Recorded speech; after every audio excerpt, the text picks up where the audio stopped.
ভালোবাসা শাশ্বত, ভালোবাসা একে অপরের পরিপূরক।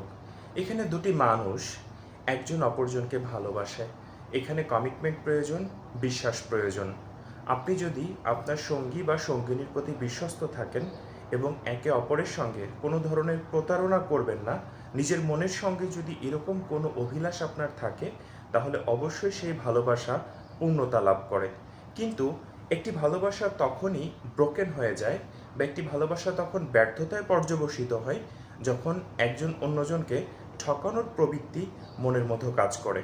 আসলে সত্যিকারের ভালোবাসায় কখনো ঠকানোর প্রবৃত্তি বা একজন অন্যজনকে হারিয়ে দিব এরকম প্রবঞ্চনামূলক সিদ্ধান্ত থেকে সরে আসা উচিত এবং সত্যিকারের ভালোবাসা এটা রাখাই উচিত না।